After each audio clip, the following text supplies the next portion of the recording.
Obama threatens 14 the United States governors with immediate arrest for the crime of treason. 2. President Barack Obama, Republican Bobby Scott, Senator Jim Webb, Senator Mark Warner. May 27, 2010. Obama threatens 14 the United States governors with immediate arrest. Posted by Europe. A chilling report from the Foreign Military Intelligence Directorate, GRU, prepared for Prime Minister Putin, warns today that United States President Barack Obama has had served on 14 the United States governors national security letters, NSLs, warning that if their actions in attempting to form what are called state defense forces are not halted, they will face immediate arrest for the crime of treason. The use of NSLs in the United States was authorized by the Patriot Act law enacted after the September 11, 2001 attacks, and forbids anyone receiving them from even acknowledging their existence, and was reauthorized by Obama's rubber stamp Congress this past February over the objections of both civil and human rights groups who warned they mimic similar type government security notices enacted under both the former German Nazi and Soviet communist regimes. To the issue angering Obama against these state governors, this report continues, is their attempt to re-establish what are called state defense forces, which are described as follows. State Defense Forces, SDF, also known as state guards, state military reserves, or state militias, in the United States are military units that operate under the sole authority of a state government. They are not regulated by the National Guard Bureau, nor are they part of the Army National Guard of the United States. State defense forces are authorized by state and federal law and are under the command of the governor of each state. State defense forces are distinct from their state's National Guard in that they cannot become federal entities. The federal government recognizes state defense forces under 32 U.S. See paragraph 109, which provides that state defense forces as a whole may not be called, ordered, or drafted into the armed forces of the United States, thus preserving their separation from the National Guard.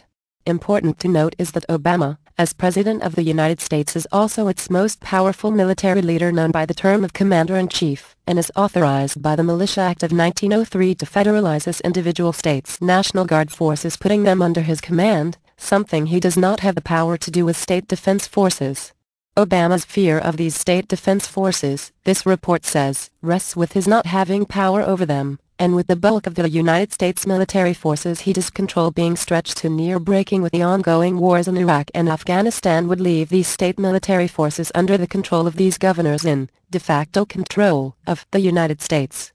The United States governors spearheading this rebellion against Obama, this report states, are the Republican opposition party governors of Minnesota, Tim Pawlenty, and Texas, Rick Perry, both of whom have a deep fear their president is destroying their nation. Governor Pawlenty's fear of Obama is that since he took office he has appeased America's enemies while at the same time shunning some of America's most stalwart allies, especially Israel. Governor Pawlenty recently castigated Obama for abandoning the United States Missile Defense Plan for Europe by saying, "The lessons of history are clear. Appeasement and weakness did not stop the Nazis, did not stop the Soviets, and did not stop the terrorists before 9/11. We must stand strong with allies like Israel and Eastern Europe in the face of growing challenges to our national security." Governor Perry has blasted Obama and warned his fellow Texans that the president is hell-bent on socialism and is punishing his state by dumping tens of thousands of illegal Mexican immigrants into their cities and small towns. Governor Perry further warned Texans that if Barack Obama's Washington doesn't stop being so oppressive, Texans might feel compelled to renounce their American citizenry and secede from the Union. Note: following the end of the Civil War, the rights of the individual of the United States to secede from the Union was heard by their Supreme Court in a case called Texas v. White, 1869, and who ruled that the Constitution did not permit states to secede from the United States, and that the ordinances of secession, and all the acts of the legislatures within seceding states intended to give effect to such ordinances, were absolutely null. However, the decision did allow some possibility of divisibility, through revolution, or through consent of the states. Obama, in fearing a revolution against him by the states, this report continues, has moved swiftly against them, including nationalizing nearly all National Guard forces in Governor Pawlenty's Minnesota in what is being described as their state's largest call-up of troops since World War II. Other reports coming from the United States are stating that Obama has also nationalized the National Guard forces in Georgia, Alabama, Kansas, and perhaps Texas too. Though Obama may have taken from these dissident states their National Guard forces, the governors of the states of Alabama, Georgia, Louisiana, South Carolina, Tennessee, Texas, Virginia still have under their sole command their state defense forces to go against the United States federal forces. Important to note in this report is its stating that there are no United States laws prohibiting National Guard troops from also joining their state's defense forces, but would create a dilemma for those soldiers should they be called to service by them both at the same time. This dilemma occurred for many American soldiers during their Civil War, with the great majority of them choosing to serve their states instead of the federal government. To Governor Pawlenty's fears of Obama appeasing America's enemies, while at the same time harming its long-standing allies, there remains no doubt as during this past week alone he has put Israel's security in grave danger by releasing previously classified United States documents relating to their nuclear program, while at the same time removing sanctions on Russian arms makers supplying Iran. And in a move that even Russian military analysts are calling insane, Obama this week said he has decided to pre-announce to the world one secret American ballistic missile tests and satellite launches. To Governor Perry's fears of Obama socializing the United States there remains no doubt either, and as we can read as reported yesterday by the USA Today News Service, paychecks from private business shrank to their smallest share of personal income in the United States history during the first quarter of this year, a USA Today analysis of government data finds. At the same time, government-provided benefits, from Social Security, unemployment insurance, food stamps and other programs, rose to a record high during the first 3 months of 2010. Those records reflect a long-term trend accelerated by the recession and the federal stimulus program to counteract the downturn. The result is a major shift in the source of personal income from private wages to government programs.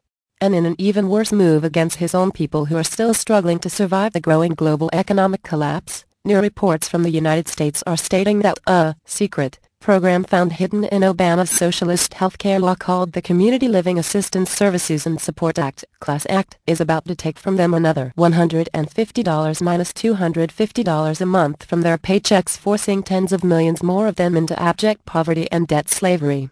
To the final outcome of these events it is not in our knowing, other than to remind these Americans of Dr. Igor Panarin's 2008 prediction of the fate lying in store for them, and as we can read as reported by London's Telegraph news service in their article titled, "US Will Collapse and Break Up, Russian Analyst Predicts," and which says, Igor Panarin, a professor at the Diplomatic Academy of the Russian Foreign Affairs Ministry, said the economic turmoil in the United States had confirmed his long-held belief that the country was heading for extinction in its present form. In an interview with the Russian newspaper Izvestia, he outlined how the United States would divide along ethnic and cultural lines. There, the Pacific Coast with its growing Chinese population, the increasingly Hispanic South, independence-minded Texas, the Atlantic Coast, a central state with a large Native American population, and the northern states where, he maintains, Canadian influence is strong. Alaska could be claimed by Russia, he said, claiming that the region was only granted on lease. After all, he said the country's breakup would be accelerated by rising unemployment and Americans losing their savings. The dollar isn't secured by anything. The country's foreign debt has grown like an avalanche. This is a pyramid which is to collapse, said Professor Panarin.